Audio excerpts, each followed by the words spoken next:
நான் மச்சான் வேலையை ஊட்டியாமே கேள்விப்பட்டேன். ஆமாடா, எத்தனை நாள் தாண்டா ஒருத்தன் கீழே வேலை செய்யுது. அப்ப மேல் ஃப்ளோர்ல வேலை செய்யும் மச்சான். டேய், சொந்தமா பிசினஸ் பண்ணலான்னு இத்தனை நாளா வேலை செஞ்சு சேர்த்து வச்ச காசு வீட்டுல நகை நட்டுலாம் வித்து சுத்தி கடனை உடனே வாங்கி ஒரு 10 லட்ச ரூபாய் தேத்திட்டேன். டேய், நீ அந்த 10 லட்ச ரூபாய் பிசினஸ்ல போட்டு திரும்பி எடுக்கிறதுக்கே 10 வருஷம் ஆயிருமேடா. அதுக்கப்புறம் நீ கல்யாணம் பண்ணி குழந்தை குட்டிய பெத்து வளர்த்து கொஞ்சோண்டு லாபம் வருதுன்னு தோணும் போதே செத்துருவியே. டேய், என்னடா பயமுத்துற? ஆமா மச்சான், என்கிட்ட மட்டும் அந்த 10 லட்ச ரூபாய் இருந்துச்சுன்னு வச்சுக்கோ, என் 10 நல்லா 10 மடங்கு பெருகிருப்பேன். எப்படிடா? மச்சானுக்கு ட்ரேடிங்க பத்தி A to Z தெரியும். இன்னைக்கு ட்ரேடிங் தான் ட்ரெண்டிங்கே. எனக்குள்ள இருக்க கலையை எப்படி வெளிக்காட்டுறதுன்னு தெரியாம இருந்தா ஆண்டவனா பார்த்து உண்ணாமிச்சு வச்சிருக்கான். மச்சான், கரெக்டா பண்றியா? டேய், நீ என்ன கரெக்டா பண்றியான்னு கேக்குறது பறந்து பறக்குமான்னு கேக்குறதுக்கு சமம். என்ன நம்பி காசை போட்டு ரோல்ஸ் ராய்ஸ்ல போறியா, இல்லனா போட்ட காசை எடுக்க காலம் ஃபுல்லா உழைச்சி சாவ போறியா? மச்சான், நான் நம்புறேன்டா. அக்கவுண்ட்ல காசு போட்டுறேன், நீ பாத்துக்கோ. அம்மா அம்மா அம்மா. டேய், இப்படியே அமைதியா இருந்தா எப்படா கலெக்ஷன் பண்ணுவ? எப்படிடா ஆச்சு?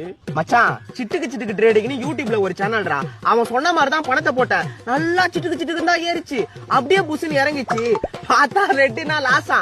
அது தெரியாம நான் 2 நாளா ட்ரேடிங் பண்ணி நின்னுக்கிறேன். சிரிக்கு வந்துடும்.